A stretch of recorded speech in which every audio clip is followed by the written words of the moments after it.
You're listening to the We Are Libertarians podcast network. Find all of our shows at wearelibertarians.com. Are you a diehard comic book collector? Or maybe a lapsed fan? Maybe even someone who has never picked up a comic book in their life. Hi, I'm Remso Martinez. And I'm Mark Claire. Every single Wednesday at the Second Print Comics podcast, Remso and I take a deep dive into the storylines, character arcs, moments, and events that made us the fans we are today. Tune in every Wednesday for new episodes available on iTunes, Stitcher, Google Play, and wherever else podcasts are available. Check out more from the Second Print Comics podcast at secondprintcomics.com.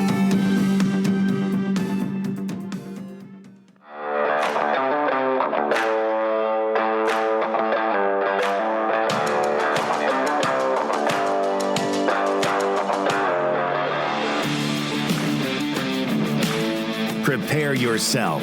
You're on the run with Remso W. Martinez. Were you gonna? What? I'm thinking about it. Okay. I'm thinking about it. Okay. 3, 2, 1. Hola, bitches. ¿Cómo estás? No, I don't want to start with that. Okay. 3, 2, 1. Shit, I had like a whole bunch of stuff planned. Make it classy, but also a Degenerate Panel episode, so get ready. Ooh. Welcome to a classier Degenerate Panel. We're going to start with that as the cold opening. Thank you once again, one and all, new and old listeners, to On the Run. I'm Remso W. Martinez. Making the pitch now, so in case you dodge out later, because things get a little bit over your head here and there. Follow me on Twitter and Instagram at HeyRemso, HeyRemso. Keeps the conversation going. Usually, I have a better introduction, but this is kind of an all-over-the-place episode. As many of you know, through the past couple weeks, I've been traveling. By the time you're listening to this, I'll have come back from Florida. I'm currently in Virginia, and I will be getting ready to go back to Milwaukee for some other awesome Super Secret Squirrel work stuff. But in the meantime, we're just here catching up. I'm not drinking anything tonight. We'll see what anyone else is right now. I might grab a beer at some point and leave someone else to awkwardly fill in the moments in between my absence. But let's just go ahead and get along with the show. We've got the Degenerate Panel back, one and all. Let's go ahead and introduce them down by the row. We've got tonight's not producer Derek. Derek, how's life? That's going good. You know, I'm just here to have a good time, talk with my friends, maybe ramble a little bit. I don't know. We'll figure it out as we Derek's go. I love just it. a man. I'm just a man on a mission. But no, there's actually no mission. That's just kind of alive. It's just a man trying to live his life. Yes, sir. There's a song in there somewhere. Speaking of song, some call him the songbird of a generation. Will you ever hear his vibrant, life-altering vocals? Maybe not. We've got 1/4 Persian Zed. Zed, what's you up to? I'm doing pretty well, RJ. I'm finally going back on campus for classes, so that's a good change. But You got the jab? No, I haven't, but I've got to get tested every week. So, trade-off, I get to know if I have COVID or not every week, and the cigar shop is right next door. So, hey, it works out. Hey, that's a good deal. Yeah, I'm done with all my classes, so I'm just doing my capstone. So Does it feel real at this point? Like you're really at the door to leave very soon? I'm so ready. I just want to get this project out of the way and just move on with my life. Derek, you just jumped in, so go ahead and say your piece. Since that COVID testing place right next to the cigar shop, I guess, couldn't you just smoke a cigar and be like, all right, I taste a cigar, I'm good. To be honest, it's probably the cigar smoking which has prevented me from getting COVID. If you walk into the shop and you don't smell anything and you smoke a cigar, you don't taste anything, that's when you need to start worrying. But speaking of worrying, the ladies love him. You might know him. He's the international man of mystery himself. Sean of the Military Industrial Complex. Buddy, the last time we spoke, I went ahead and sent you a video on Instagram for Human Centipede, the musical. Did you watch it? I did. And a lot of emotions went through that. First disgust, and then acceptance, and then, you know what? I could probably live this life if I needed to. I think so too. I think this is actually the best icebreaker to it. Zed, I went ahead and sent you the video on Instagram just now. Can you pull it up real fast? Sure. Let me screen share. You see, the two people who send me the most videos on Instagram during the day are Sean and my fiance. And it goes from how to do your dishes better to how to fold your laundry to stuff like, oh, why is that squash shaped like a penis? And oh, here's Human Centipede, the musical. See, I just send you like Raimi memes and, I just send you dumb YouTube memes I find on the internet. So it's like it's like the pyramid of wholesome from Juliana to Derek sending Tobey Maguire memes to the stuff that comes from Doyle, which most of the time we'll never say out loud. But this, as Zed is pulling it up. Where is it? It's on Instagram. Go to Instagram. Instagram. I gotta sign into that shit. Yeah, well, I'll narrate while you take a moment. But anyway, there's this. One of my favorite Instagram pages is for this chick named Natalie Birdwick. Do you guys know her? Yeah. Well, anyway, she does like really off-color, deadpan comedy type music, and a lot of her stuff is really funny. But this girl like pushes the limit sometimes. And recently she did Human Centipede, the musical. And I don't know how else to explain it other than that, but I think we're going to go ahead and just listen to it together. So Zed, you got it up? Yeah, let me know if you got audio. The vanilla paste or the cuttlefish? I'm sorry, Kyle. I'm sorry, Kyle. I believe in you. Go ahead, Zed. I wouldn't change this for the world, and you want to know why? Because I got my best friend behind me. I've never been closer to anyone before. And so what? I'm full of gas, and you're a pain in my ass. You won't catch me crawling out that door.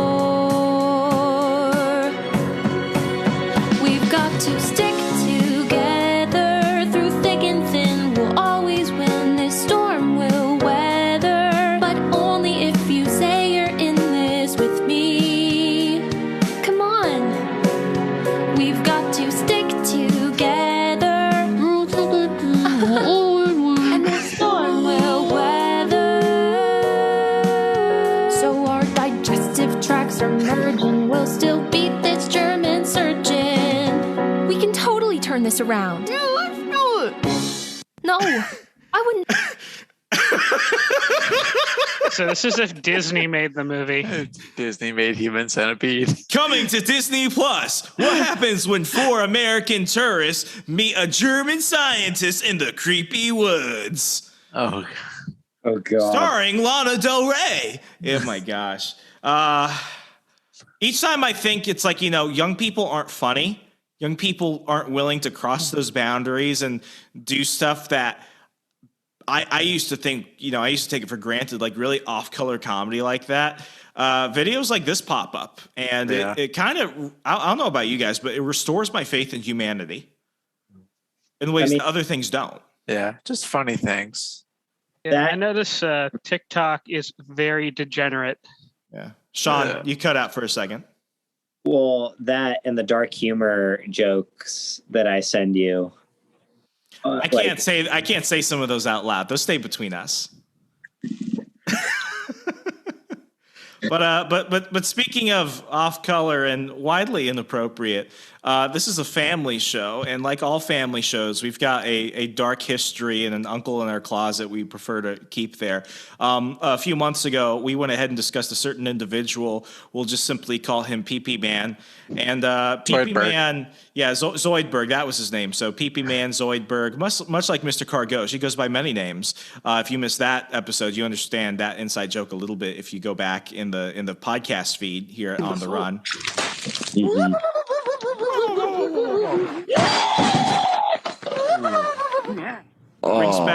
Brings back memories. But anyway, it does. To recap in 20 seconds or less, Zed and Derek go walking in the neighborhood, and what do they see? They see a man going pee, and it's real. Like, he's staring at them as he's peeing off his porch. And, you know, you'd think that happens one time, and that's just kind of weird. Well, Derek runs home, and Zed is left alone. So who does he call to come save him? He calls Sean, and Sean comes by, and they see him come out and pee again and do the whole Zoidberg thing. And Derek, one more time, what were the effects that go with that? Zed. Imbecile.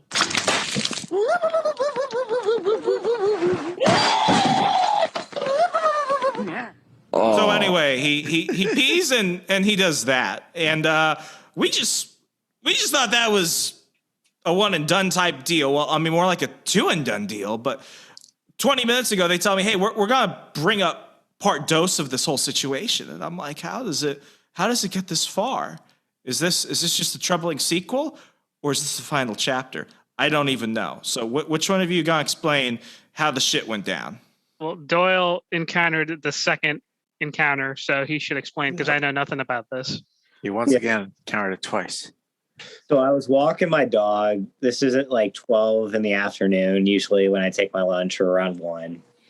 We're just walking up. Before you turn into Derek's neighborhood there, he's walking around. And I'm like, okay, seems pretty normal. I keep going farther up. Turn back around. He's peeing into like another neighbor's yard right in the open between like one street and the other, where there is a lot of traffic. And he's just... It's right next to school too. But he unzipped his pants, clearly. I could see water or pee coming out. If he didn't have a water bottle and you could see his pants were unzipped, I highly doubt that's coming out of Aquafina. Yeah, I don't understand how both Zed and Doyle are like, oh, he's drinking water, and then it's the part of their minds that are in denial, because it's like they know what they're seeing, but just like the 5 stages of death, they're in like the denial. Yeah. And then the bargaining, and then finally they hit acceptance. Like when I saw it, because like, you know, when Zed and I were taking that walk, I saw it, and like I had to mentally process it for the first few seconds, because like I didn't understand what was happening. But then when I realized, I just start furiously tapping Zed's shoulder. I'm like, look. So what happened next, Sean? I decided to be my own little pervert self, and I watched till the end. And you joined. No, I'm kidding. That would have taken a turn no one expected. Kevin Feige couldn't produce that. I watch it, and I looked at my Apple Watch, and I'm like, I'm going to time this because I saw it from start to finish, and it was about maybe 2 minutes. It was 2 minutes. That's a urinary tract infection if he's peeing for more than 2 minutes. Probably holding it in since morning or something. It's a hydrated boy. He just zips up he doesn't fully zip up his pants, but he holds them up while he's walking across the street. And then I'm going the opposite way back towards my house, and seemed pretty happy. He was going up towards the elementary school. Okay. So I know I called him a very hydrated boy earlier, but let's just remind people this is a very hydrated man. 26 years old. And not only is he still doing that, but our biggest worry last time was whether or not he would ever do something like that. Not in front of a couple degenerates like the bunch over here, but in front of people who that's a very, very clear red line. So what happened next? I mean, I think we all agreed, if any of you, because I'm out of the neighborhood, if any of you saw this, I was hoping that somebody would call the cops at this point. So actually, I think I was driving Zed home, and there were cops at his house. 2 officers were outside, and the other was in his house. And basically, my HOA figured out what is going to be happening towards this kid, that if they see him do anything again along this is my HOA, not Derek. Remember, there's 2 HOAs, mine and then the one across along the other street. Yeah. So our HOA has said if we see him peeing on something, that we are to, well, call the cops. Well, what are the cops going to do? Because I mean, he's already had indecent exposure. What, 3 times, 4 times? Not not necessarily, because no one reported the prior times. Sure. We didn't report him, did we? Like, so someone had to report him after At least point. once. No, he's been reported twice. Oh, so when you count the official times twice with the unofficial times, that's 4 or 5 times. Yeah. And basically, cops will be there with like someone from social services to assist because he is special. I gotta say, I feel for the parents on this one, because like, I think one option is like, one, they obviously teach their mentally ill adult son to stop peeing in public. The other option is they kick him out, because it could it could actually affect them at that point. They could, I'm pretty sure an HOA for situations like that could find a reason to put a lien on your house. If not mowing your lawn properly can get them to put a lien on your house, I'm pretty sure that some Karen will find a way to do this. And honestly, I won't even say a Karen. Like, it's a justified action at that point. They're in charge of somebody who is, showing off his junk to the neighborhood. And I'm just surprised, like, with the amount of time that he goes in and around the elementary school. And I want to be very specific with this. In no way do I personally think, and I only remember him from high school, so shit may change, I don't believe that he could harm somebody. I don't think he would do that. But this whole thing about like showing other people him urinating, that's just like that's still just as bad legally. Yeah, there's a line to be drawn somewhere, and he needs to stop. When did you see this, Sean? Like, when did you hear about this? I was walking the dog to the pool and I was talking to one of the neighbors, and they told me that it's going to come out in a meeting. But he's like, as well, because Bob knows that I have a special education background. But, so it's been at least like 4 months since what happened to all of you.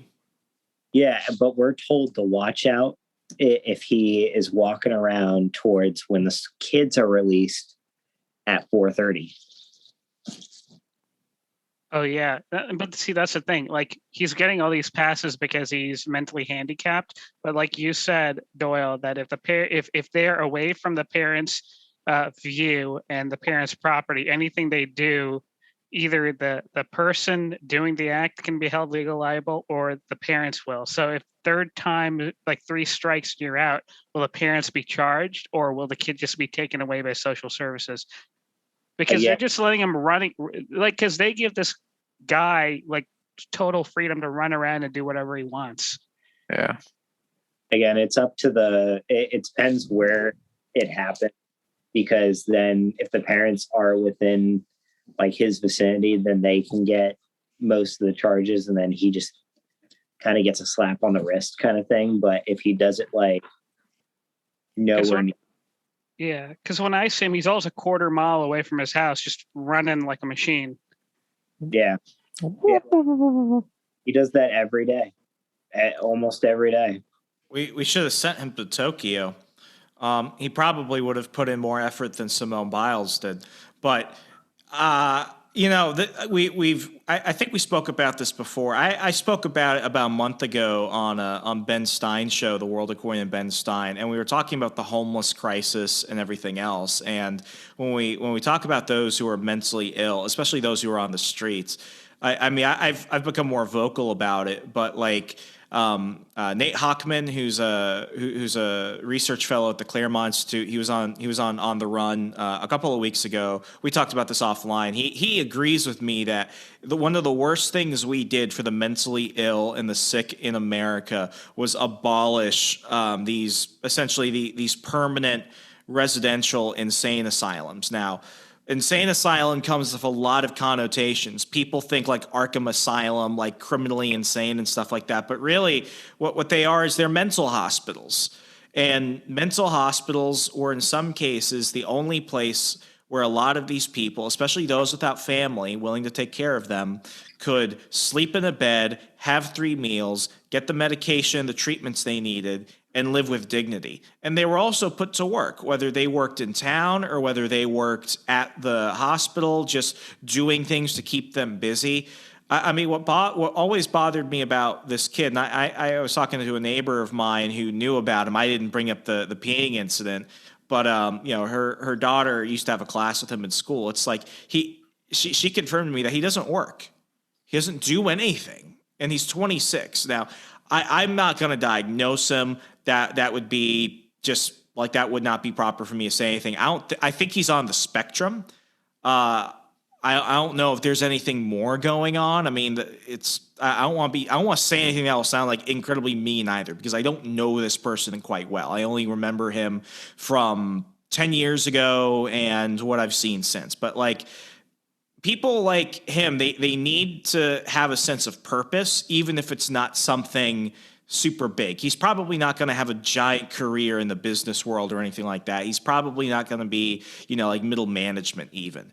But the thing is that he's just really unsupervised. Obviously, his parents don't have any control or authority over him. There's no discipline going on, and he doesn't work. Which is why, like, when Republicans under Nixon primarily went ahead and started abolishing, just getting rid of all these mental hospitals, what'd you do with these people? You just put their responsibility back on themselves, and they were never going to take care of themselves. And then you put it back on the parents, who have to work and have to live their lives and take care of everyone else. And now they're dealing with this adult son who has just incredibly poor behavior. And it's like, bring back the asylums. Some people might hear this and they're like, oh, well, you're basically paying for someone to eat and everything else. How is that not some type of welfare or something? Well, in a way, like, you got me there. You won't see me saying, let's go ahead and mail him a $1,200 check a month. But it's like, what else is he going to do? What happened if his parents pass away? Who's going to take care of him? Because I don't really know if anyone else is going to want to take care of a 26-year-old man full time, especially one who's out peeing in the neighborhood. Yeah. So bring back the asylums. Take care of them, give them the proper care and attention they need, and put them to work doing something. Give them a sense of dignity and purpose, because this is not working. And this is I would say, a mildly okay case. I was back in DC this past weekend. I went to AwesomeCon for a day with my father and my brother. And DC, the past year and a half prior to COVID, when I was working at the Washington Times, the homeless have always been a problem. It's been progressively getting worse. But K Street, of all places, had tent cities all over the sidewalks. People were walking on the street to get around them. And in front of a Methodist Anglican church on K Street, one of the oldest churches in DC, you see tents all over the front lawn. And I highly doubt all those people are mentally ill. Yeah. And it's just one of these situations where it's like, here's our nation's capital. It looks like a shanty town. The jerk in me says, put them all in a paddy wagon and ship them to Baltimore. And the other one just straight up says that they should at least never be a state, and we should ignore it if it's just going to be this bad. But I don't understand how this behavior can be tolerated. Sean, do you think that this whole HOA meeting to address the fact that, at least they're being polite to the family by giving them a warning, but like, this has gone on too long? Oh, I agree. And I know some of my neighbors have definitely said, like, hey, this has gone way too far, way too long. And the fact that at some point, I think the next time it happens, I think it's just they're saying this to everyone, like, next time they see him do something, oh, it's going to be the last effing straw. Because it's like, there's been a lot more houses around this area that have been sold, and like, you're having families with young kids come here, and they're all walking around. They go to school right up the street. Yeah. And it's gonna. I know for a fact some of these parents, we get super triggered, and honestly, it's gonna go from like bad to worse with that family. I mean, here's the thing, though. We establish the fact that this is habitual with this person, and breaking habits with a normal person is hard enough. Now, when you have someone who's mentally compromised and his parents just give him free range to run around the neighborhood, what's the guarantee he's not going to do this again? It's going to happen again. And it's a problem we're going to have to deal with eventually, because it can't keep going on like this. Yeah. What do you do with a person like that? Like there are still like mental hospitals, but usually it's like at that point you're not leaving.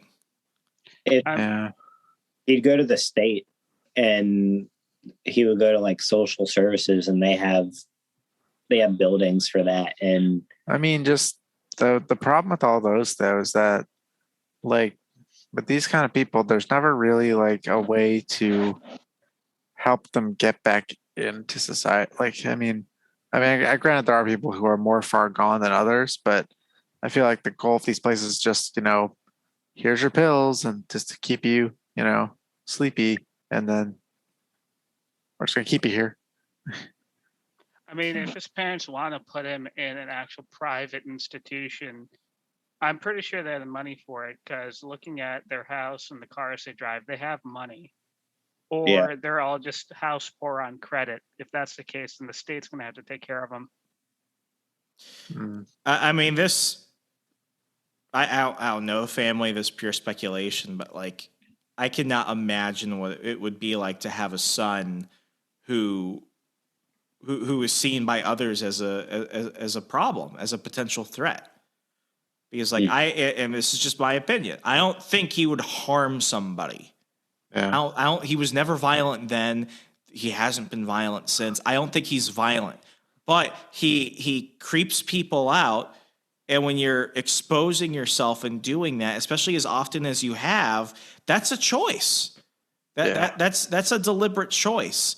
And I think often, we use mental illness as a catch-all excuse. Like I'm really tired on Twitter of all these women that have mental illness advocate in their bio, and I point out women specifically because I see it more often with women than men. But what you see is you have this habit of people putting their mental illness or their problem publicly, and that is used to commit atrocious behavior afterwards. And when you go ahead and call them out on it, they use their public illness or whatever as an excuse. And I think that is something that the internet has allowed to happen. And we saw it with the last Degenerate Panel episode we did with the Victoria's Secret Karen, where as soon as the one woman pulls out the camera and she's videotaping this woman that tried to assault her, she lands on the floor and she's screaming and she's like, "Please don't film my mental breakdown." Those are very deliberate words. It wasn't a mental breakdown. She tried to assault a woman and she got caught. And then the Degenerate Panel back in May, I think, where you had the Scottsdale Karen, who worked for the Trump administration, who, when she got called out by the cops and they were arresting her, she called them Nazis and was screaming on Instagram Live. And then she went on that show, The Doctors, and said she had a mental breakdown. And then it was all just, oh, well, I can't be responsible for my actions. It's all a mental breakdown. And I know that I just brought up examples of women. I'm not calling out women, but what I am saying is we're seeing a trend in society where suddenly you can take these things and you could just use it as an excuse for everything else. I saw it when we were teenagers. Well, you can't be mad at Danny because Danny has ADHD. No, Danny decided to punch the kid next to him. That's an excuse. Do you think any of our parents would have tolerated that shit?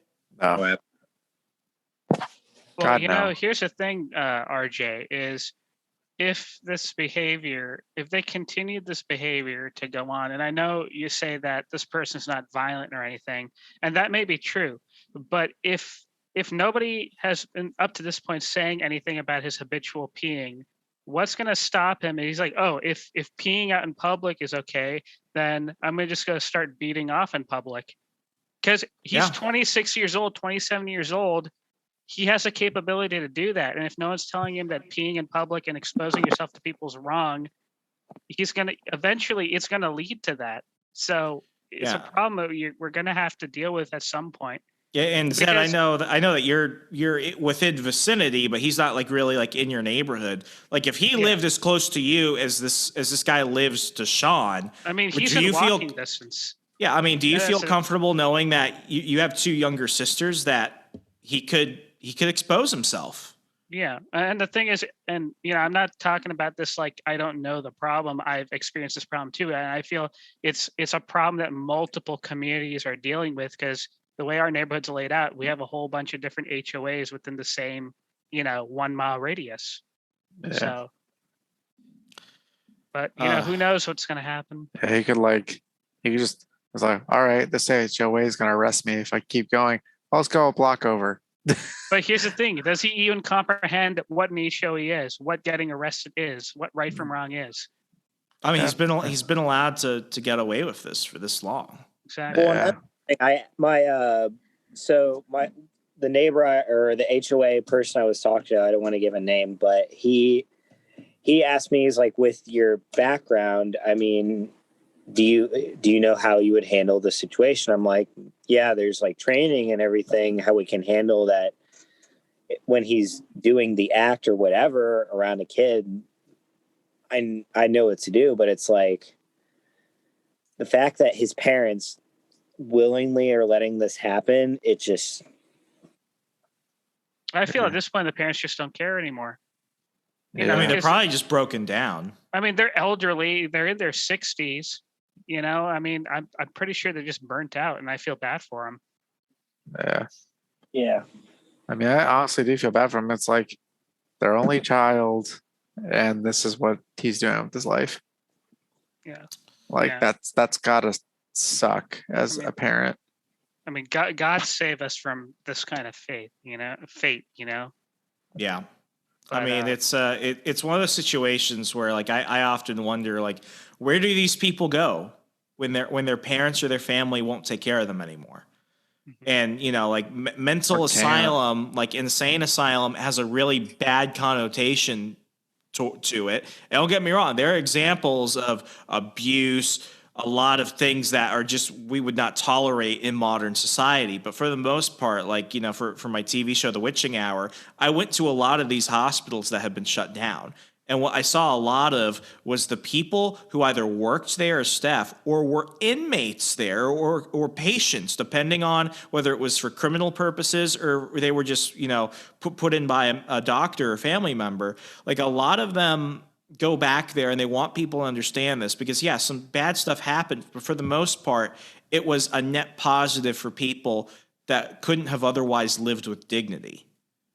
And I do see this as a societal thing because, I think not to get political, but like progressives will say we need to do this and we need to have programs for everybody. And that just turns into a massive umbrella of spending and government intrusion and mandates and all the other stuff, kind of like what we're seeing now. Show your shots everywhere. Then on the conservative end of the spectrum, they're like, why should I pay for somebody else's kid? Why should I pay to feed somebody who's an adult? Why should I go ahead and house somebody who should provide their house themselves? I think the left and the right have valid criticisms of that and valid solutions for the most part. But what we see right now is that neither of those can work. These people are in our streets. They're living in a situation where they could be of harm to themselves and others. And we had a solution. And the solution was not perfect, but we don't live in a perfect world either. So if this person had to go to a mental asylum where he could be taken care of at least, does not pose a threat to others, but could live a life of dignity, I'm okay with that. Yeah. Well, I like to make a segue, please keep the topics moving. Okay. I have a question for you guys. Sure. Since this is the Degenerate Panel, when does art stay art And when does art turn into degeneracy? What is your line? Because I have a video I want to show you guys, but just your thoughts first. Oh, Derek, you go first. I have to think. Art being degeneracy. Or no, what differentiates art as art and then art turning into degeneracy? Tumblr post or Tumblr pre-purge. So what, Rule 34? No, I mean, I guess. Is that where if it exists on the internet, there is porn for it? Yes, sir. Yes. I think the line is context. Yeah, context probably. Okay. Yeah, because like, yeah, I mean, context matters because I think at the end of the day, a lot of people say, well, whether it's offensive or not, but like art can be offensive. No, art can be because it's all subjective. Art is highly subjective. Hentai is porn. I mean, hentai is porn. Yeah, but like that's obviously. I like what Antonin Scalia used to say. He's like, it's porn when you know it. It's like, well, that's not really an answer, but it kind of is. Yeah. No, I think context matters. Like it really does. I mean, art depends on the person. Like it's just some people find things like offensive, and other people are like, "Huh, that's neat," or "This is dumb." Like Doyle's getting a beer, so I'm gonna get up and get a beer. Oh, awesome! I wish I got a beer. That'd be fun. Okay. Well, I'll keep the conversation moving. So, talking about the video I'm about to show you guys and listeners, you will hear. I saw this video over a decade ago on the show called Tosh.0. Have you ever heard of Tosh.0, Derek? I have heard of Tosh.0. It's been a while since I watched him, though. Yeah. So the clip I'm going to show you is not from the show, but it's actually the original clip. But what Tosh.0 basically did was he used to take all the weird videos from the internet and basically review and watch them. And then he used to give the same people in that video a redemption. That's kind of the premise of the show. But so this clip right here with the topic, it's called Strangest Theater Performance Ever. And I want you guys to watch this and I want you to judge for yourself. Is what you're going to see art or is it this degeneracy? So I'm going to play it right now. Should we wait for Doyle to come back? I'll replay it for Doyle. It's like a minute. Go for it.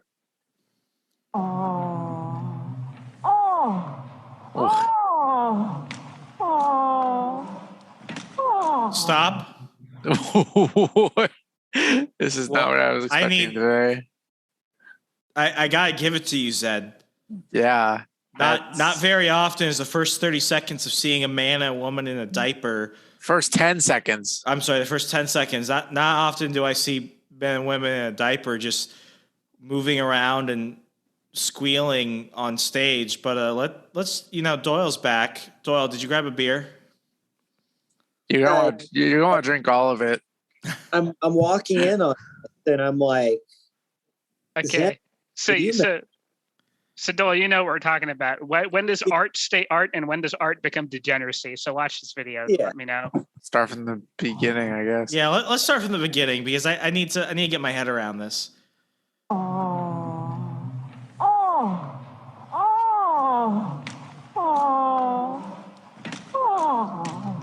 What the fuck?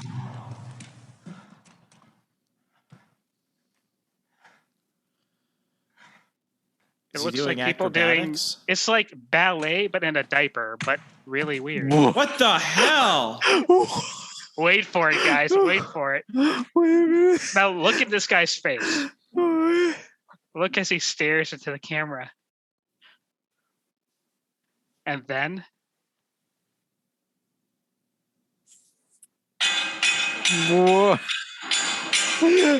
Okay, pause.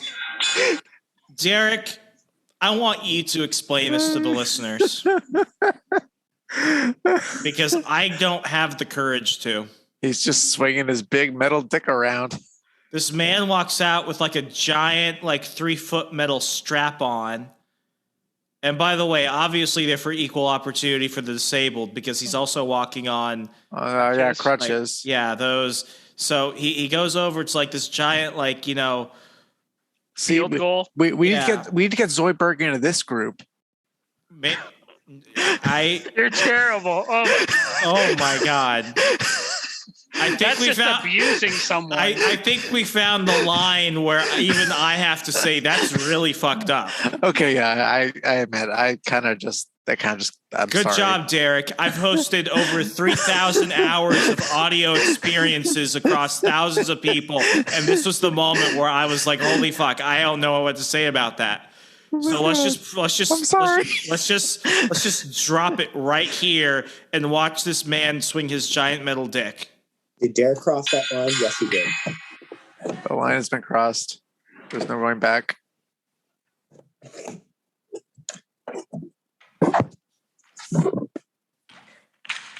No. What the fuck am I watching?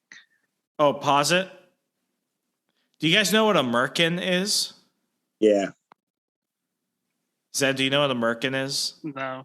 Derek, do you know what a merkin is? No. Okay, so what's a toupee? It's just a kind of wig, I guess. Yeah, a merkin is for your balls if you don't got hair there. What? This other guy walks out and he's still wearing leather underwear and obviously black sneakers because safety.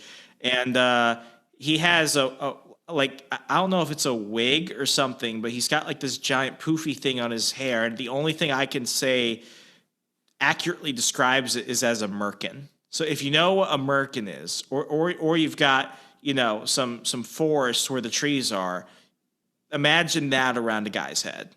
So we can press play now.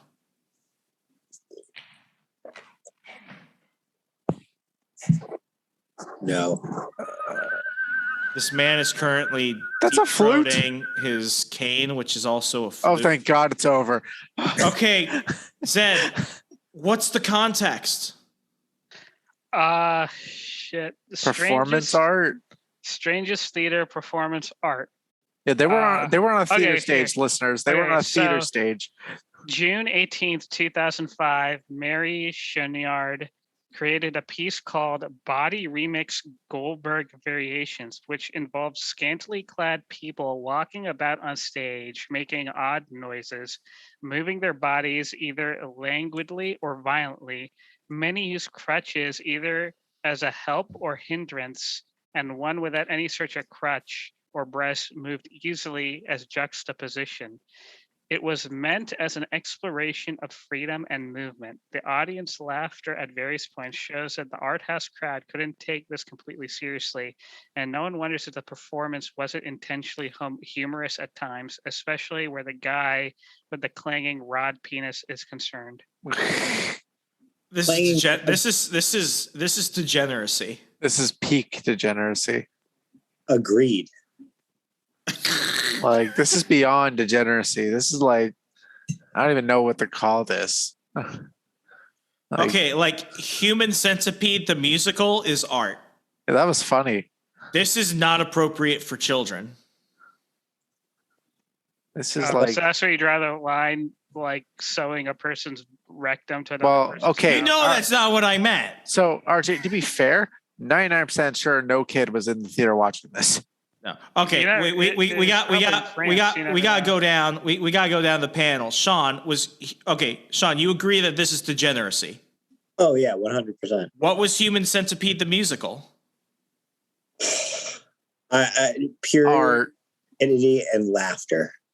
Okay, so Derek, you said art, and earlier you said this was degeneracy. So, well, what we just watched, that's degeneracy.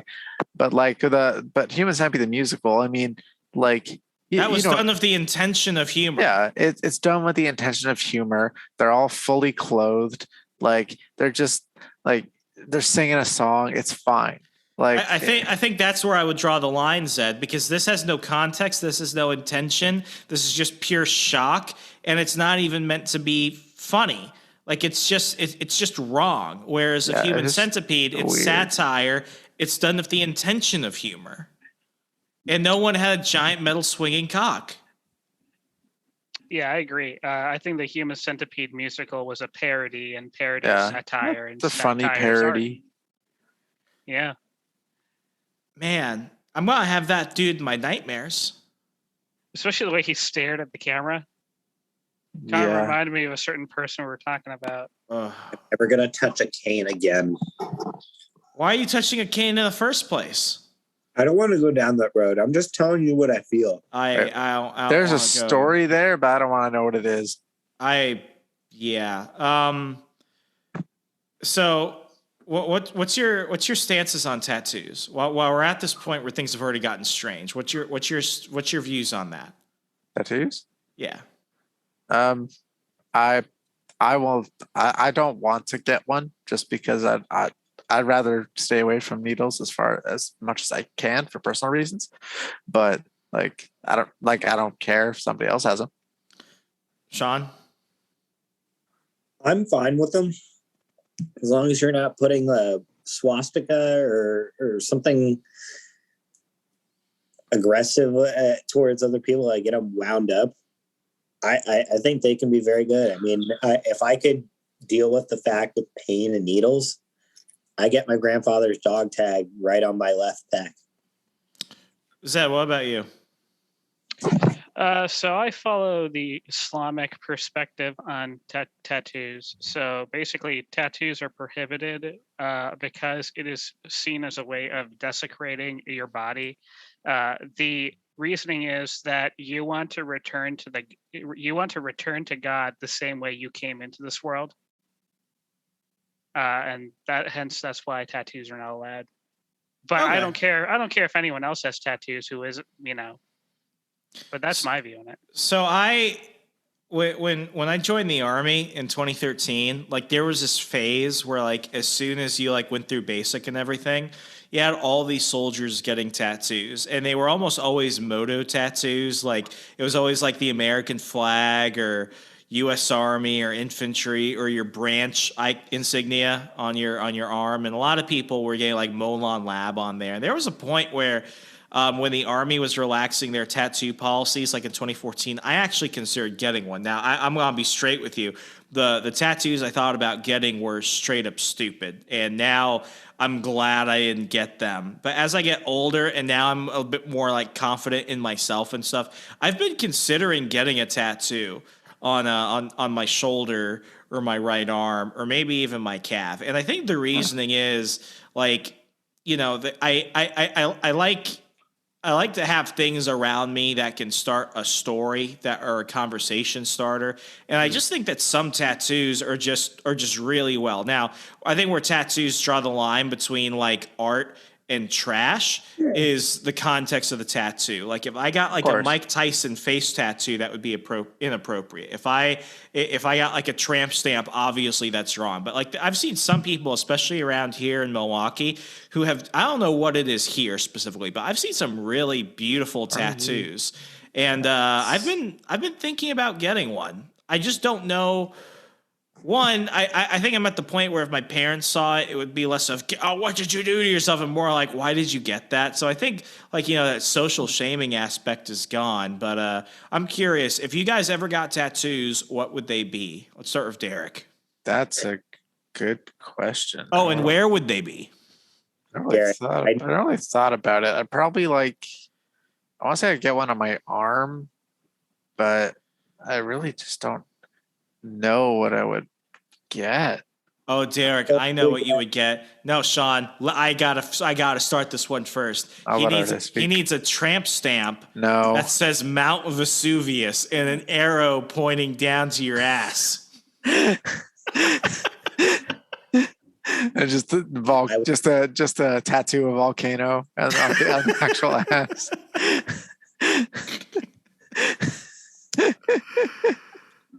Yeah, Sean? I don't know what tattoo I would get. Sean, what would you get? I mean, like I said. Oh yeah, other than that, I'd probably get something with maybe GIS wise, maybe showing layers of base maps or something, and then you're such a fucking boomer. No. You get that sexy map. No, but I would have a mini body of me on the top, holding a lacrosse stick, saying. No, he gets a tramp stamp pointing towards his ass. I have to beep that out now. Saying, "Fuck you!" I have to do that. Doyle. You just add an hour to my night. Fuck you. Oh God. He's not affiliated with me. He's not affiliated with me. This is the point we are in our lives where we're looking back and wondering how could our younger selves have made our older selves' lives much worse. And I'm just glad we didn't have the internet in the way that we did. And in some ways, I also am kind of glad. Yeah, Zed, I see you've got. Kids are absolutely screwed today. Like, because they're doing stupid crap on the internet, and it's like I come haunt them someday. God bless crypto and the Signal app. All I have to say is Zed, you've got a video you want to show that ties into all this. Mm-hmm. Well, talking about what I would want to get as a tattoo if I could, and talk about crypto, I'd probably get my crypto anus token. No, I would probably get my crypto PIN code tattooed somewhere inconspicuous in my body, so in case I forget or something, I need. Oh, like your inner thigh. Yeah, so in case I need access to my crypto wallet and I forgot the code, I got it right there.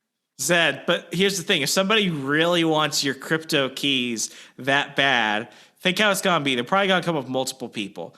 Then they're going to pin you down and strip your clothes off. Then they're going to be like, please, no, stop. Only I will know what that number combination means. And what brokerage it goes to, You see, at least that is somewhat smart. At least you're not like those people. Did you see what people are doing with their vaccine passports? They're turning them into QR codes and like tattooing them on there. Did you? No, I'm joking. That's not an actual thing. Maybe it's a vaccine, Derek. Maybe it's maybe this is the effects. They're coming on stream. And the next day, Derek developed autism. It's very possible. You have I'm not saying that vaccines cause autism, but at least Zed's approach is not QR coding his skin. I am going to be very honest with you guys. I am very scared. But hey, whatever happens, happens. Are you getting it? Approved. Oh God, I guess I'm talking about this now, huh? We don't have to talk about this now. I want to focus on the important things, like this dumbass video that Zed's about to show to save us from this conversation. Yeah, thank you. So, I want to ask you guys a question. Are we reaching the point in our lives? We're in our mid-20s now. Are you seeing yourself as becoming a 30-year-old boomer? Now, when I say 30-year-old boomer, I'm talking about, are you realizing like, holy shit, I'm not the 21, 22-year-old I used to be in the past habits I've had. And now my habits are kind of mirroring more of my parents and Gen Xers. Have you ever thought about that? I got into an argument with my electrical company because I felt that my usage for the last month was too high. I also convinced my 20-year-old intern to start a Roth IRA. Let's go. And when he started it and showed me his initial deposit yesterday, I gave him a high five. Nice. So yes, I think I'm at that point. Let's go, intern. What about you, Doyle? I'm not giving details, but yes. Examples, what? You're turning more into your dad, or you're doing shit your parents normally do? Well, his hairline is definitely turning into his father's. Do you think he's going to have just a full head of white hair, or is he just going to lose it? Well, he's already going gray on his sides. That's why he's been keeping the side of his hair so short. I'll never forget. We're standing outside like Micro Center or something on like Black Friday a year ago, and we're all just chilling out while I think it was Derek who was inside like at the checkout. And next thing you know, we're all just chilling out, and Zed and I noticed something shiny on the side of Doyle's head. And next thing you know, as we take a close look at one side and take a look at the other, we're like, Sean, when did you start going gray? And he was like, you guys notice? Oh my God. Oh my God. He's gonna become Steve Martin. He's gonna be like 30 years old. And I gotta be straight with you, Sean. Of all of us, I thought that I would be the first one to go gray. Yeah. But good job. You can say you won that race. Yeah, Sean, you are by far the healthiest among us, so it makes zero sense why this happened. It's called genetics. Have you seen his dad? His dad's a full head of hair, but it's just completely white. The silver fox. I gotta give it to him. He pulls it off. But I don't think he had that at 26. Oof. It's a big oof. What time did your dad start going gray, Doyle? He won't tell me. He says it's a surprise.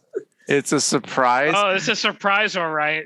You should just 26. be like, you should just be like, look, it's happening now. Did it happen now or later? Father, help me! Is it gradual or all at once? You need to tell me the answers. Why didn't you choose Rogaine? Rogaine can't help you. My grandfather said like it hit him at like maybe in his mid to early 40s. So I'm like, oh shit. Anyway, you won't see my dad. I like to think I'm somewhat safe. Derek's entire life is as a 30-year-old boomer, though. It very well might be. So we don't even need an example from me. I was born into 30-year-old boomerness. It's very sad. He came out of the womb saying, wow, good job, everyone. Shook the doctor's hand. Can you please point me in the direction of the bathroom? Thank you. Ah! My asshole. Wow, that 1 hour-year-old is really in that. Ah, kill me. I'm okay now. Kill me. I would say that it took about like 11, 12 years for that to occur. For Christmas, we will be doing an episode in which we all donate $1 to Derek's charity of choice. Okay, Zed, what's your example of recent boomerism? Getting into crypto investing, investing in general. I find what I enjoy doing in my free time is flying virtual airplanes across the Atlantic for 6 hours. That's like the millennial ham radio. But yeah, so I asked this question because there's a meme going around. It's part of the Wojak memes. And it's the 30-year-old boomer character. Now, the 30-year-old boomer is a person who's in his mid to late 20s who can no longer identify with millennials or Gen Zers and has more in common with the Gen Xers. And he finds himself in a weird middle ground where he can't relate to any generation. AKA Zed's life. So I'm just going to show you this quick 2-minute video that explains the meme of the 30-year-old boomer. And let me know if this relates to your life and let you ask yourself, this is me and I don't like it. Well, we no longer get YouTube copyright claims, so go ahead. A 30-year-old boomer is a self-deprecating meme that represents an older millennial that has picked up some of the traits of their previous generation, the baby boomers. A baby boomer is someone born between 1946 and 1964. They are associated with wealth after having been born post-World War II and therefore partaking in widespread government subsidies for housing. Interestingly enough, they are also the first generation to define their world in terms of generations, which parallels the ability of 30-year-old boomers to identify themselves as such. Activities a 30-year-old boomer will enjoy include mowing the lawn early in the morning, on a Saturday, or trading stocks. Pause. They also usually have... Okay, straight up, when else would you mow the lawn? I mean, well, that's a serious question.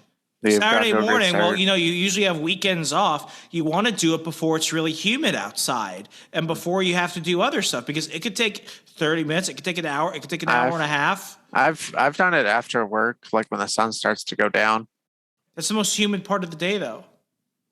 I mean, yeah, but like, I mean, like Virginia, son, that humidity don't joke. I meant when it was like when the sun was like almost sunset, so you have light out, but it's not as hot. But now you're just bugging you're just bugging the shit out of everyone that wants to just go home, sit in front of the TV in dark silence, ignoring their family peacefully.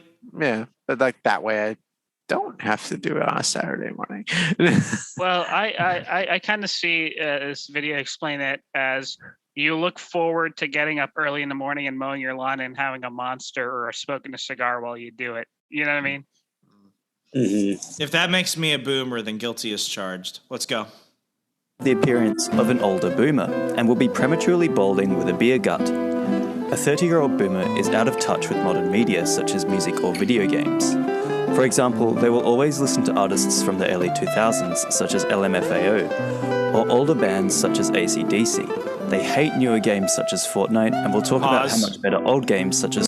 You know what playlist I was listening to coming home from work today? Oh, God. AC/DC. Jimmy Eats World. Remember that song in the middle? It just takes some time. Yeah, no, I know exactly what Take some time. Be all right. Be all right. Yeah, that one. such as Fortnite, and we'll talk about how much better old games such as Quake are. The 30-year-old boomer is represented by a modified version of Wojak, otherwise known as the feels guy, who is used as a reaction image to depict feelings of sadness or melancholy.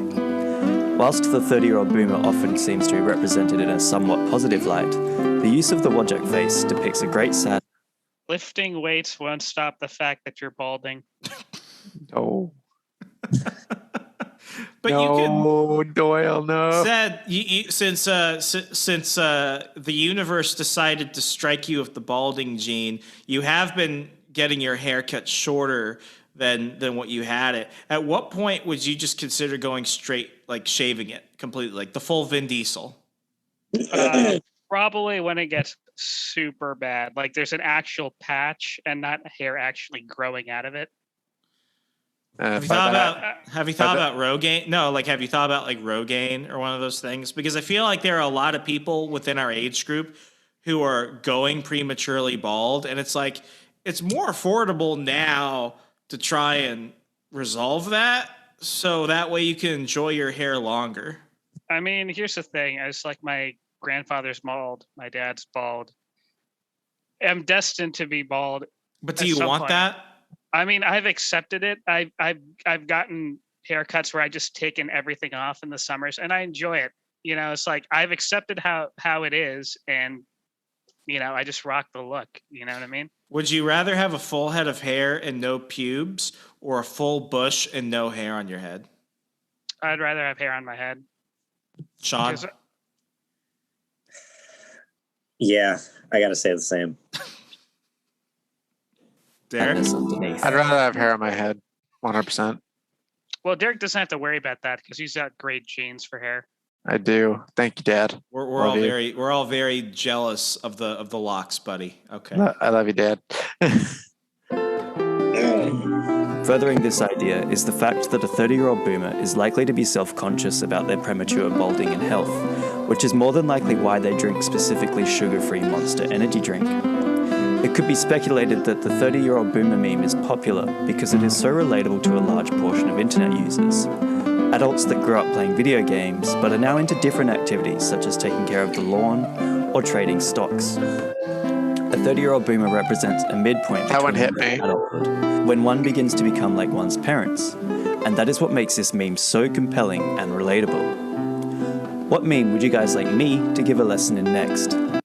While they bring up the stocks thing, you guys add anything to your portfolios the past week? I bought some IOTX, and I bought more Polygon. So I am very pissed off at Coinbase because I swear, because every time I try to add my account, it says your account has been added, yet I still cannot use my payment method. Did you at least use my referral code? Damn sense. I did use the referral code. You go ahead and get up to $100 in free Bitcoin when you go ahead and buy $100 in Bitcoin. When you use the Coinbase link in today's show notes for Coinbase.com, go ahead and use the code so you and I can each get free Bitcoin, not paid by Coinbase. Well, here's the thing. I feel like if Coinbase is giving you such a hard time, to start using Webull or Crypto.com because you're missing out. Because I know it's starting to go up now. You're starting to miss the dip. Cardano to the moon. Dude, Cardano was up 18% today. I'm so happy. I went ahead and started buying into Cardano 4 days ago, and it went up 18 cents for me. So I'm happy that I'm jumping on that. That'll be my pump and dump. But yeah, no, I think this meme, the older we get, the more I definitely see it within millennials. When the Zoomers started calling me old, that's when I knew it was a problem. Well, one thing is like when they stop carding you at restaurants and stuff. That's how you know. I feel happy, but like that happened the other day. I feel like that just eye. I feel like it just depends on your facial hair, because like if you got like a full beard going, like they're not gonna card you. They're like we know. But if you're like Doyle over here and like you're just like just nothing. Yeah, Doyle still gets carded. I've got the Martinez wrinkles going across my forehead, and I asked somebody, it's like, what, you don't think I'm under 21? And they were like, not with stress lines like that, son. And I said, wow. Maybe I'm a very stressed teenager. Yeah, so I mean, the thing about this meme is that the older I get, the more I notice this in other people. And a moment ago, I talked about the stress lines and stuff like that. But here's a question I've got for everybody: when was the moment, if it has come, where you actually realized, wow, I'm an adult now? I think the moment for me, like, just it kind of occurred before I started, working the job I work now. But it was during that 1 year where I was just, trying to find a job and just doing, dog sitting gigs here and there to make money while I looked for something real. It's like, because just like I had no more school to worry about. It's just like I'm trying to find a real job. And it's just like, well, yeah, I'm not a student anymore. I'm just this person who's just trying to find an actual work. And then when I found my work, I was incredibly happy, and I'm still incredibly happy with what I do now. Like, and like I'm like, I'm in a good place now. But during that 1 year, it was quite awful, because I just had no idea what I wanted either. Yeah, it was when I was old enough to finally buy a gun. Oh, yeah, makes sense. It's like, wow, I can illegally own something that can defend myself and others and shoot home invaders. I guess it's all down. Yeah, legally. And then you see the news articles or something about like a 14-year-old like takes out home intruder or something. Home Alone meets Rambo. No, I mean for me, like really, it was I thought it would be when I joined the Army, and I still didn't feel it. Then I thought it would be when I became a second lieutenant. I didn't feel it. Then I thought it would be when I graduated from college, and I didn't feel it. And there was something about like when I purchased my first handgun that I realized, like, oh my God, like only adults could ever do this. Now, it wasn't the same as when I joined the military, because even though you learn how to kill people and stuff, like you're mainly around people your own age. And to a large extent, I think we all felt like frauds, because we're kids. Like, what are we doing here? But when I went to the store and I filled out the paperwork, and then they gave me the gun and I walked out with it, I was like, this is real shit. Like, there are real responsibilities of owning this. And that's when it really hit me. Sean, what about you? I've thought about this long and hard for a while, but honestly, for me, it was right before we started college, but all of you guys know. So my grandfather had died right before I started college, and one reason why I chose U of A was I wanted to go out and take care of him. Well, when we did the whole funeral thing for my grandfather, and I went out to U of A, I think it was that time when I told my grandmother, I'm like, hey, you're not going to be alone. I'm going to be here to take care of you. No matter what time of day, I'll be up in Phoenix whenever you need me. And at that moment, I knew that being an adult at that moment was when it happened, because I'm taking care of my grandmother, who's really can't move around, needs help getting stuff done, like things paid off, as well as just some enjoyment every day. And honestly, until the day she died at the end of my freshman year, I was working hard at school. I had a job, getting good grades, playing lacrosse, as well as going up to Phoenix every weekend to take care of her and make sure that everything was paid for the retirement home. She was going to her doctor's visits. And if not, getting those together for her on the weekends or on Fridays when I was going up there. That if that doesn't like thrust you into adulthood when you have to care for the people that cared for you, I don't know what is. Yeah, I agree with that. Zed, what about you? For me, it was when I was able to actually help my parents out with finances, and it had no effect on me financially. That's big. I feel That like is that's very when I realized like I'm finally an adult now. When I started paying for more of my own bills, and I realized it's like, wow, this is a lot. I realized like my parents had to do this for me, for themselves, for each other, and for my brother, and they did this for years on top of everything else that I don't have to pay them back for or something. And I feel like there's a weight that comes to it. Like suddenly you're like, you understand all those late nights your father worked, or all those times your mom said maybe we shouldn't spend money on this. Like that was one of those moments where I think I was like 23 where I started taking on a lot more of my own bills. And I was like, shit, like this, I get it now. I get why they were frustrated when they saw me spend money on something stupid. Yep.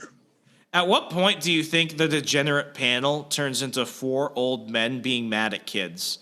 Because I feel like we're getting to that point. No, we're all 30-year-old boomers now. I'm just going to throw it out there. When we all turn 32, I'm just putting it out there. When we're actually 30. 32, exactly. Why 32? Because... Do you not like even numbers? 30's an even number. I just don't get why 32. Because, Derek, after I feel like I will be able to keep everyone energetic and fun and still like... But why 32 specifically? Yeah, why would you pull out that of all numbers? That's oddly specific for an even number. Yes. Because you're going to have your... RJ, you're going to have your midlife crisis at 30. Zed... Wrong, mofo. I already had that at 25 when I was a quarter century old and I realized it. Hell yeah. I fucking win. RJ's figuring himself out. Okay. You know what it's like to be on the phone with your energy company and say that my bill was $8 too much compared to the last month, and I lived in darkness. Yeah, I lived in fucking darkness. He did live in darkness. I used my iPhone light to get around. I cooked ramen on the stove instead of the microwave. That's at least 3 kilowatts less for 3 minutes. I know that shit. Holy shit.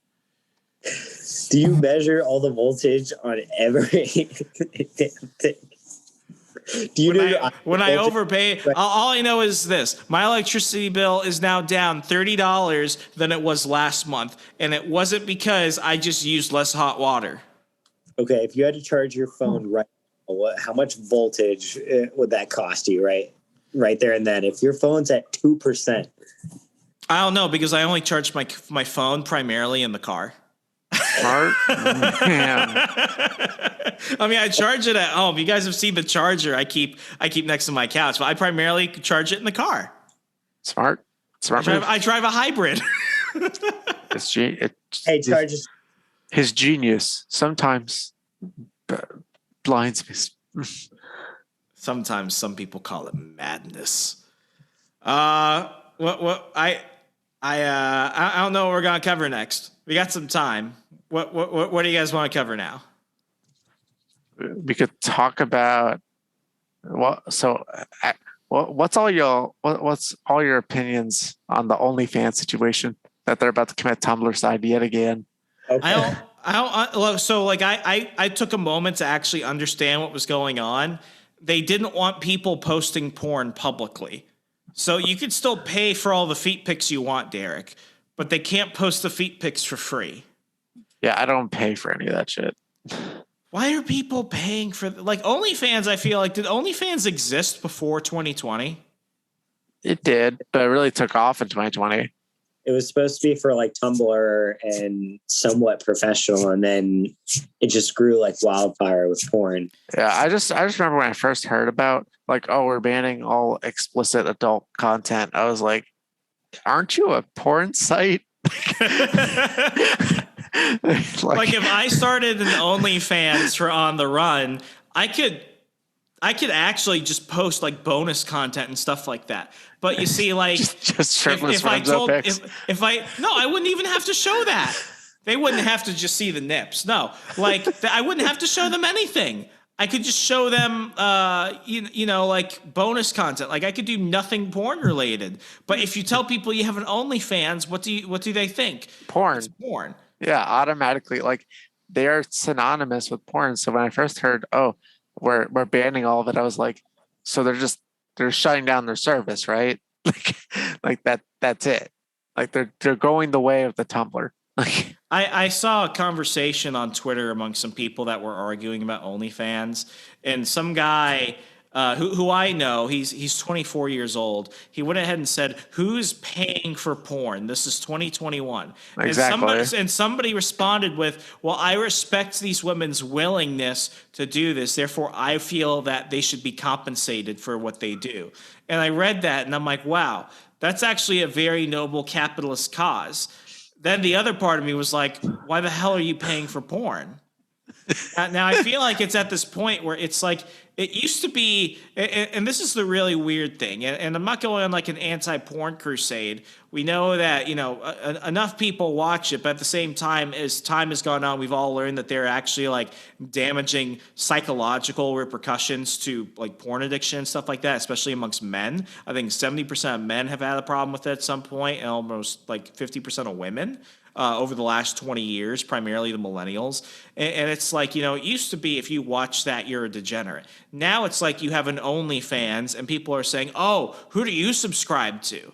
And it's just one of those weird things where it's like, when we started the Degenerate Panel, it used to be about stuff that was increasingly shocking for when we were kids. Now I look at the kids now and I feel like my parents, because I'm looking at this and I'm like, how is this something that is socially acceptable?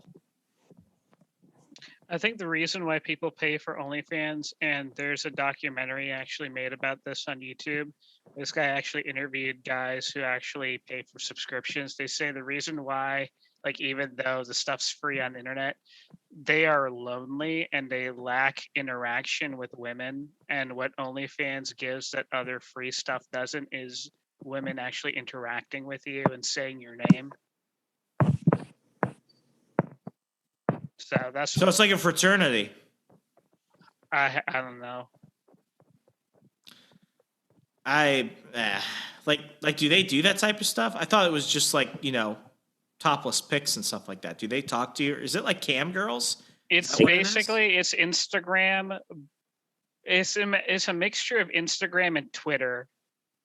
Basically, so it's like originally it was developed for like celebrities and people with big YouTube channels, where it's what it is. It's Patreon and Instagram mixed together. So okay. So like Gordon, so it was initially for people like Gordon Ramsay, who's like, oh, if you join my OnlyFans, I'll give you cooking videos tailored to you or whatever you guys want. But now it's just synonymous with porn that whenever you say, hey, do you want to, I'm subscribed to Gordon Ramsay's OnlyFans, it's like the first thought that comes in your head is like, wait, what? Shirtless Gordon Ramsay. What's he doing with the carrots? He's just cooking, but shirtless. Do you think a brand like that could ever be repaired? Like, do you think it'll ever not be porn? Like, I think OnlyFans trapped themselves here in a financially good bubble. But like then they decided, okay, we're gonna get rid of it because it's like Parler. Parler was one thing, and then Parler became like the worst parts of the internet, and then spam porn in everyone's comments. And then no matter what could have been done for it, it was just entirely that. Or it's like Wendy's. What's Wendy's known for? People smoking crack in the bathrooms. So it's like, you can only do so much to save a brand at this point. I wish, like, honestly, I kind of wish that that OnlyFans would kick out all the porn stars, because I need to take an Uber to the airport, and Uber barely works here anymore. So one thing I just saw, because I was just browsing Twitter for some reason. Don't ask me why. I don't know why. Looking for OnlyFans accounts. I see that, like, apparently OnlyFans is calling off its plan to ban the sexually explicit content following an uproar from creators. Wait, so they said now they're reversing what they said they were going to do? Yeah. I guess enough of the sex workers were like, we do, and we make a shit ton of money. Can we keep that train rolling? What if this was just a giant marketing ploy? It would make a lot of sense. Because I've been hearing about that all week from people who would never talk about it. You've got everyone's an OnlyFans expert. It's like a month ago, everyone was like a medical expert, and this week everyone's like a foreign policy expert in Afghanistan. It's like now everyone is into OnlyFans and stuff, and it's like I haven't spoken about it because I don't freaking care about it. Yeah, this is freaking dumb. I would pay for Gordon Ramsay's OnlyFans. But if I tell people that now, like what Zed mentioned, it's like they're just gonna think it's porn. Yeah, I bet he has a great OnlyFans. Yeah. Does he still have an OnlyFans? Maybe. He probably just But just you can see cooks but shirtless. You can see how much OnlyFans has had an effect on our society and culture, because it's like, we always make jokes. It's like, oh, you're broke. Oh, why don't you start an OnlyFans? Ha ha ha. It's like it's associated with that kind of material. And they made such an image for themselves, and it's gone on unchecked. Then now if they try to get rid of it, they're going to literally destroy their entire business model. Yeah, and we've seen, you've seen the memes like afforded my first house at 26 because of OnlyFans or something. There was a Twitch streamer, some woman who made $5 million in 1 hour because she posted a topless photo of herself behind a paywall on OnlyFans. I was watching Logan Paul's podcast, and they were talking about it. She's like, "Yeah, I never have to work again. I make so much money streaming video games, doing YouTube vlogs, and posting half-naked photos of myself most of the time. I don't even have to show full nudity anymore, that I don't have to work for a day for the rest of my life." I feel like this. Lots of simp lords. Well, I feel like the reason why this is a thing in our society, I feel like a lot of it has to do with there's a large population of young men who are just lonely, and they find this as the only alternative because they probably just given up. And I feel like it's a problem in our society that we're going to have to deal with sooner or later. Whose problem is that, though? Apparently is saying like something like 50 to 60% of men 18 to 35 are virgins or something like that. Or not 18, it's like 18 to 25 or something like that. Like it's actually I don't see that as mutually exclusive, though. It's like the reports like men are having less sex than their previous generations. I think I get what Zed's getting at, because it's like if you're not actually having sex or seeking out a partner, what are you doing? And then you're these people who subscribe to the OnlyFans and all that. It's giving them what they want. They want interaction. So I was recording an episode with a guest of mine, beautiful woman, very successful, and she she's trying to date. She wants to settle down ultimately, but her thing is like she's on all these dating apps, and what she told me was that there are a lot of men who will lead with what they do for a living, and they all basically fit the same profile, and none of them have hobbies. It's like they're just hoping that if they lead with their job or their title or their skill or how much money they make, it's almost like dating is turned into LinkedIn. And I'm like, so what usually does it for you, whether or not, after a date, you're going to go ahead and go out with a guy? And she straight up told me they spend so much time just agreeing with everything I say. When I ask them for something unique about themselves, they usually say nothing or, oh, I just work all the time or I go to the gym, as if that's a replacement. And what I genuinely think, and we saw this when we were setting up Derek's profile, when we were looking at some of the other profiles for women, I read a study, I think it was through like Popular Mechanics or something, where it's like women will tell you they're into stuff like hiking. They all You know, hike. they all do. They all hike, according to Bumble. Like they women are more likely to list their hobbies, but men are less likely to list their hobbies because they feel like they will be judged for their hobbies if they choose something either she's not interested in or she doesn't think is cool. And from what I talked about with her was I was like, is that usually a factor? And she's like, I usually don't care. I just want to see that they have something that genuinely makes them happy. And I think so many men have tried to craft themselves in the dating world for what they think women want, that when they don't achieve that absolute standard, they go into incel mode. And all she was arguing was, listen, you don't have to have a six-pack. You don't need to make six figures. I want to see somebody who's genuinely comfortable and happy with themselves.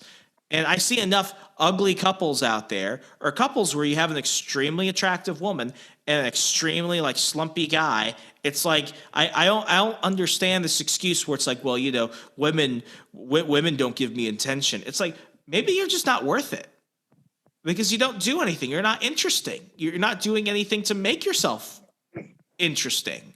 Yeah. I used to think it was something more, but now I'm starting to think, no, maybe it's their fault.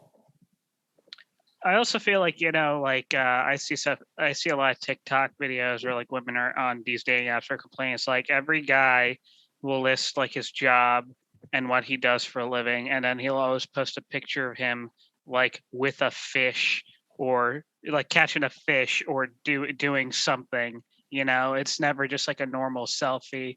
And it's like I feel like men are conditioned in today's society where they feel like their only value is judged off of how much they make and showing other people their accomplishments. And that's basically how they perceive society, how society values men.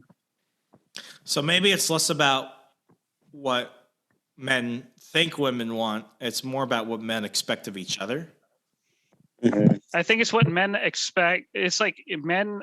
It's like what men think society expects from them. Like, because I hear a lot of stories where it's like, you know, a lot of reasons why a lot of people are incels is because they've been growing up being told by their parents, like, oh yeah, if you're a decent, nice guy, and if you have a good job, and if you can hold down good finances, and you have, you know, and you have a lot of accomplishments, and you're going to have no issue finding a partner. But then when they get on the online dating world and it's a lot harder to actually get like matches and stuff, they lose confidence. It's like I did everything my parents have told me growing up, but nothing's working, and I feel that's why they're in this. They fall into inceldom. You know what I mean? I can see that to a degree. You know, I think I talk about this in other episodes. Like, what was one of the moments in my life where I felt like I actually was happier with myself was when I was going and seeing a therapist.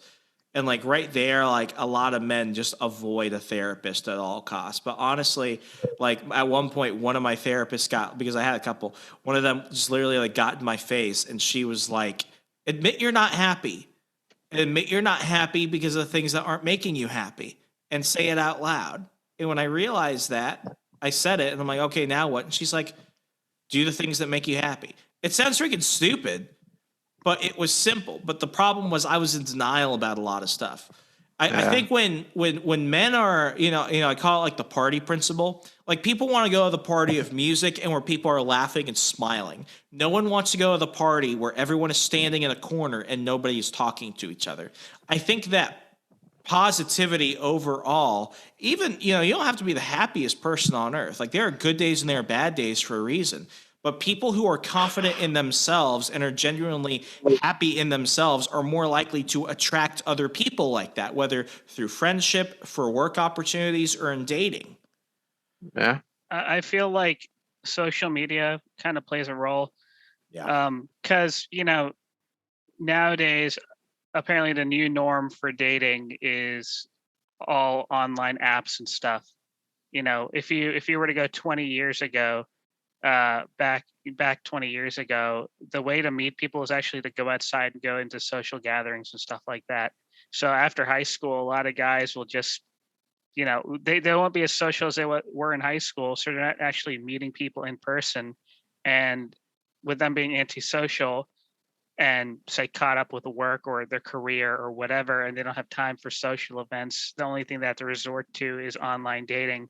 And a person can't really judge a person for who he is just based on a picture and a bio. You actually have to be with that person, you know, face to face, actually gauge, am I attracted to this person? Do I like this person? You know, can I converse with this person, instead of looking at a picture and do I like it or do I not like it, and just make up your decision that way. Derek, you've been jumping into the dating pool more aggressively this summer. Well, I mean, aggressively is not the right word. Like you've been more proactive in jumping into that. I mean, do you agree or disagree, Zed? I agree with him to a degree.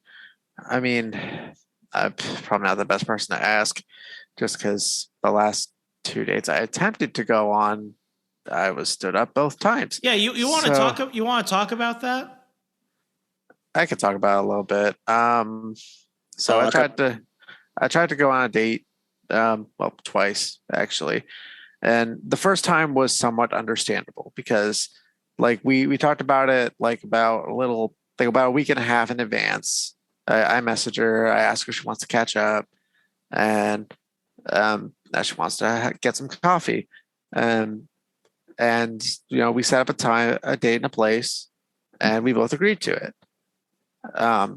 Now this is before I actually had her real number, because I was doing it over Facebook Messenger. You know, so I just kind of thought, okay, well, we set a date and time. I will be there. So I went there, and I waited, and I waited. I gave her about an hour, and then I tried to, well, when I got there, I messaged her saying, "Hey, I'm here. I'm sitting on the outdoor patio, waiting," and I got nothing.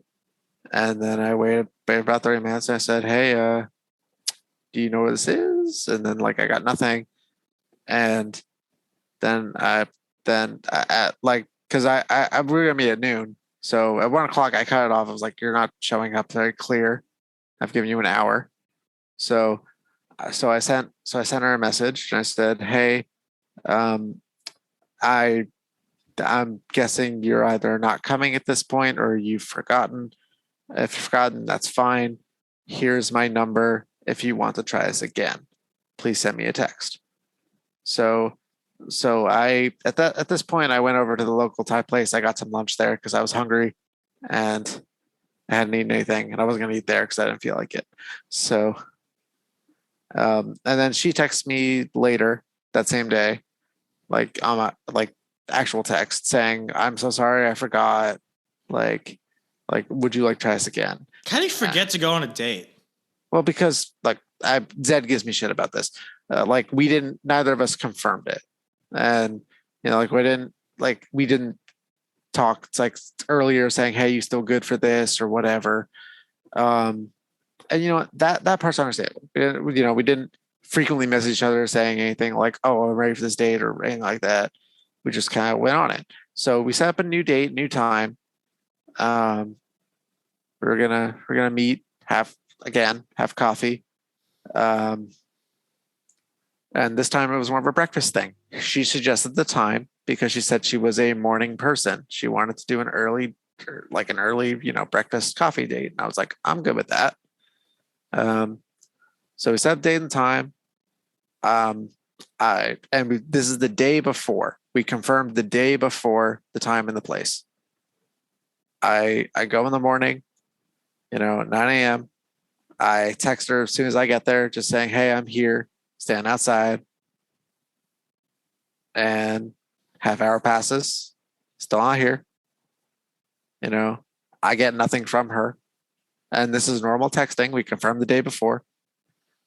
I text again and say, hey, what's like, are you coming? And like, I still get nothing. And at this point, it's like, I given her 30 minutes and I'm just like, okay, well, I'll do the same thing. I'll give her an hour. Maybe she slept in or got held up at the gym or something. Like, things happen. Like, Gym. she said she was going to go to the gym. Like, because her words were, she's a morning person. She wanted to work out first. Like, and I give her the hour. She doesn't show up. I sent her a text just saying, hey, like, I'm getting a coffee and a bagel and then I'm leaving. Like, because I'm hungry and I want to eat breakfast. So like, if you didn't want to see me, you could have just told me that. But like, that's what I'm going to do. I'm going to leave because I'm guessing you're not coming at this point. I wasn't being mean about it. I mean, what you said was assertive, but it was based off what had just happened. Anyone would feel that way, except other people would come into three things. They would either ignore it, they would either be passive about it because they lack confidence, and they'd be like, oh, well, maybe I did something wrong. Maybe we could talk about it later.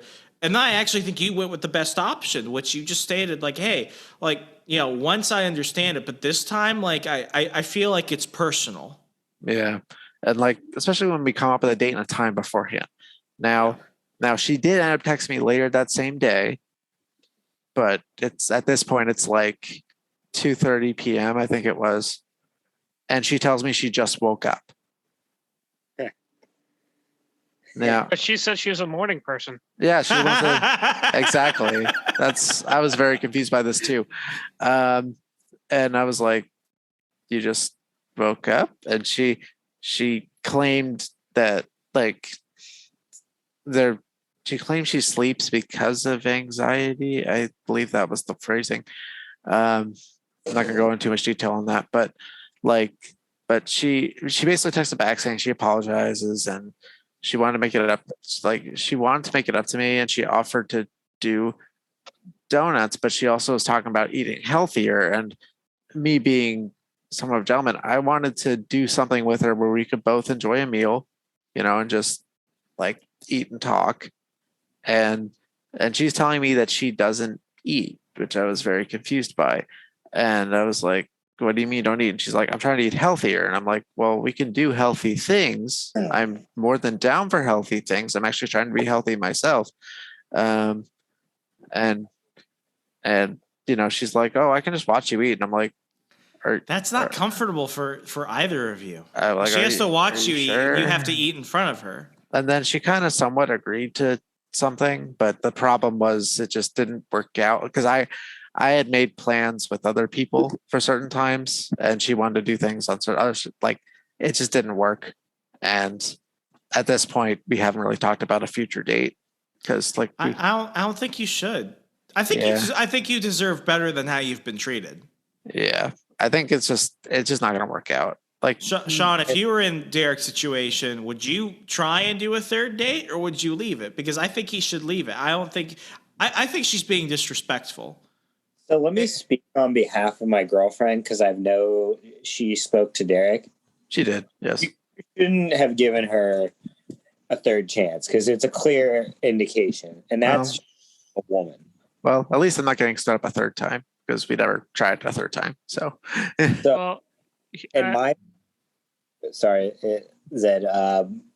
basically my point of view, Derek, and my past experiences, getting stood up and everything, and the way she's kind of like, she could have shown a lot more effort. And the fact that, and my dad has said this, a lot of people have said it, and it all connects to, if she really wanted to show a clear effort, would have called you. She would have. Oh yeah, she could have called any time. I could have called her at any time. I did not call her. I will admit that. Maybe I should have tried to do that, but like, I didn't do that. I thought we were texting just fine. I thought we had a plan, and I thought that plan was good. But she claims that she missed her alarm and slept till 2 p.m. So, like it's one thing if you're feeling sick and you didn't want to come, tell me beforehand. Just say, hey, I'm not feeling well today. Can we do another time? Like if you're honest with me and upfront, I'm fine with that. And even if okay, I slept longer because I wasn't feeling well, I would have accepted that explanation. Zed, third try or end it? So stuff like this, like situations like this, is why I kind of feel why so many men are turned off from dating nowadays. Because if you think about it, this isn't like something out of the ordinary for Derek. This is a very common thing that I've noticed. And it's like, I feel like there's a lack of common courtesy. And I feel like a lot of men feel disrespected or not worth anything because of things like this, where, a man will have the confidence to ask out a woman for a date, and the woman will give him his number, and he feels like he's achieved something. And then when they plan everything out and everything like that, and then the guy makes an effort to actually go there, be on time, and he just sits there and waits and nothing happens with no reply.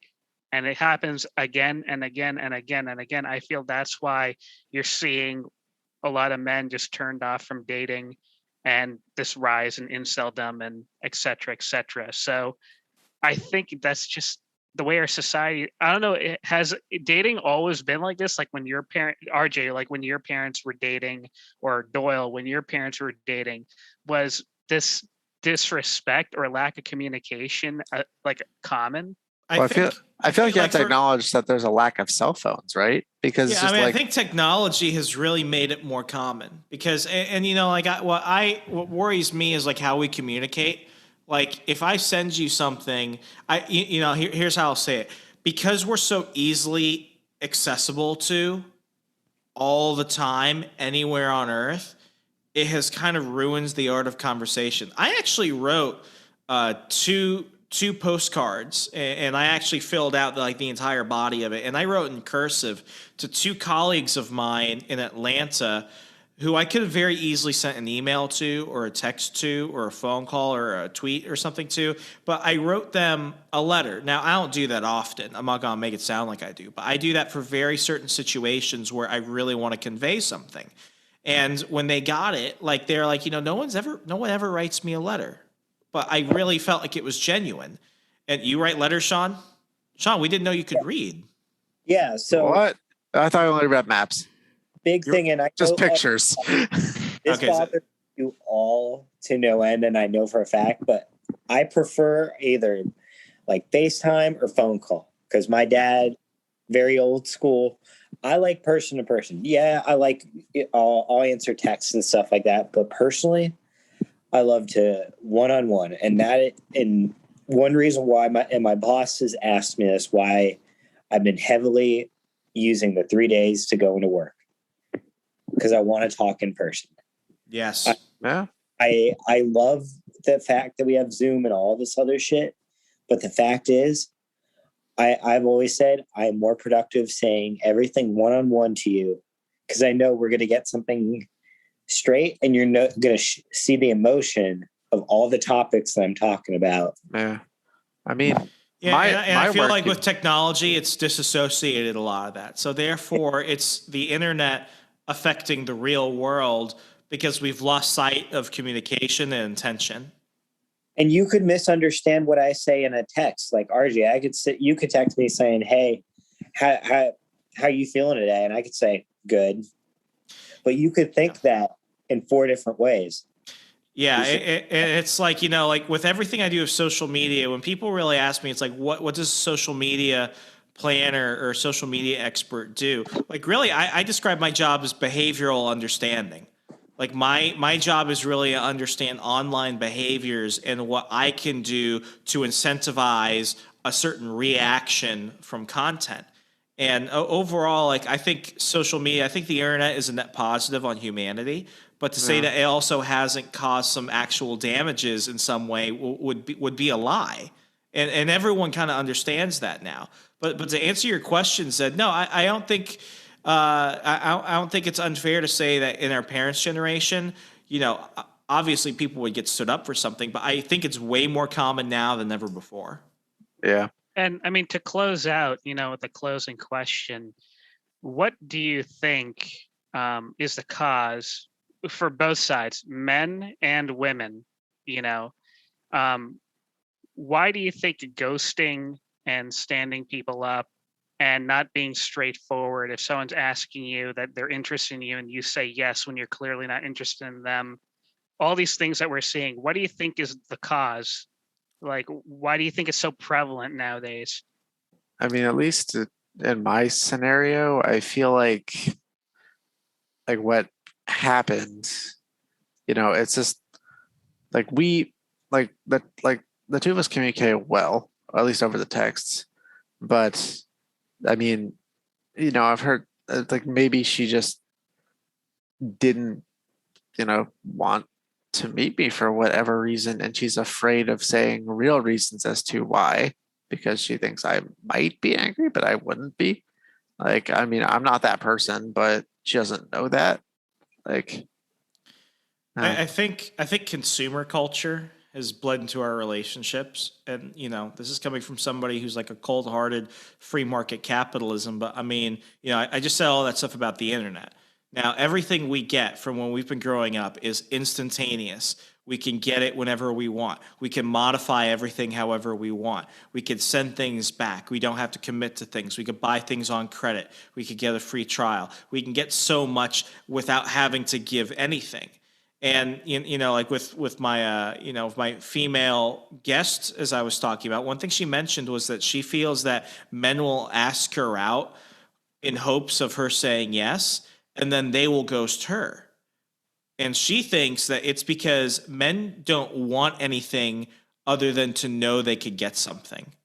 And I think in some ways, like, I've been thinking about that. And I think some men are the same way. And I think women are the same way too. Women want to know that they're desired and that that people want them and that people think things about them, but they don't want anything beyond that. And I think men are almost sometimes the same way. I think it's less about what one gender is doing to the other, and I think it's more about what we're doing to each other. And I think it's because we have a lack of social institutions outside of school. The workplace is the only other place where we're going to be forced to interact with each other. Like, people don't do things as much. People don't well, I mean, like, Doyle does communal sports. When I went back home, like, I was part of different organizations. Zed, you're active in your mosque. Derek, do you do anything like that? I used to be. So I mean, I wasn't saying that to call you out. I'm just saying, people don't go to get really involved with things to really interact with others in a more like non-work associated sense than they used to. Yeah, I used to go to like video game events at local places, but I kind of stepped back recently on that, just because, I mean, well, partly because of the COVID, just because, venues decided to, because the coof. Back in the before times. The before times. Before times. But I used to take place in them, and I just don't anymore. Yeah, Sean. So actually, my coworker, who she I'm not saying because she's vaccinated she was able to come to work, and I'm not, again, that's your choice, people. I am for it, you getting vaccinated or not. But the fact is, she's like, she felt coming into work and being able to work with me the past 3 days, she's gotten a lot of work done because of that cohesive in-person talk. And I've always said that, like, when we get together, I feel like we get a lot of shit done, or we talk a lot of shit done more in person. And honestly, because of COVID, it's pushed us more into the technology world, and with phones, Zoom, and everything. It's like, I feel like a lot of people, I don't just want to blame COVID though. Like, it was like this before COVID too. Yeah, but it's enhanced it a lot more.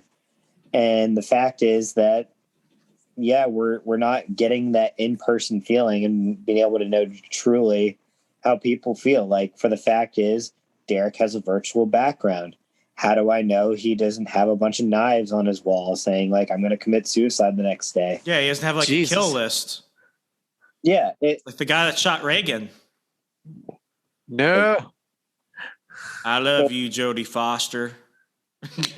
Like saying, like, I was very, very social. And I mean, I still am. I play with a lot of adult guys that play lacrosse as well as young bucks right out of college. So, yeah, I do a lot of sociable stuff, but I feel like technology plays a big role. That the fact is, like, yeah, our parents didn't have that much technology, so they wrote letters, postcards, and everything like that. And I feel very personal as opposed to what you can do now. Yeah, and I think Zed pointed out probably the best word to describe it. It's just a lack of courtesy. Like, not even outright respect. Like, just doing the right thing, even when you don't necessarily want to. It's showing that courtesy that has just people become completely desensitized to that. Yeah, but the fact is, it's easily for you to ghost someone over technology than feeling that in person of me going up to Derek and saying, Derek, you're just get a haircut, man. Hey, my hair is beautiful. I know. Luscious, brother, luscious. Nice and thick hair. I will. I had to think of something, but you know what I'm talking about. Like, it's the fact that I can't go up to RJ and say, you know what? I think you're a piece of shit, and I don't want to date you. I'd want to date me. I mean, you can't have me now. I mean, who wouldn't want to date RJ? Who would? Even when we went out to visit you, I wanted to sleep in the same bed with you, but because I got the purple mattress, not because you're a weirdo. Well, it's both, actually. Everyone wanted to try the purple mattress, and I'm like, fuck off, people. I did not touch a purple mattress. I was going to wear shorts in the same bed. Your couch was plenty comfortable. Yeah. So, Sean, you make a lot of good points before you made it weird. Let's get final thoughts on this. Zed, then Derek. Zed, you first. Final thoughts. What's the question? You know, is it just technology's fault, or is it something more about us?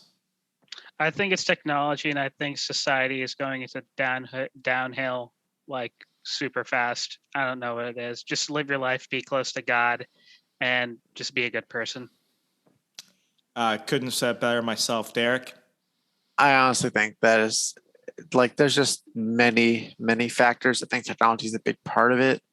People just consume the news too much, and they live in identity culture as opposed to their own life, like, because they just see all these big things they want to wrap themselves in, and it's like, hey, I should be part of that, instead of living your own life and focusing on your job and your family and like what actually matters, because you just see this big cause. You're like, oh, I could be that, that matters to me. But it's like, oh, what about the job you work, or what about the family that's right in front of you, or what about the friends that you actually care about? Focus on that before you focus on any of that other shit.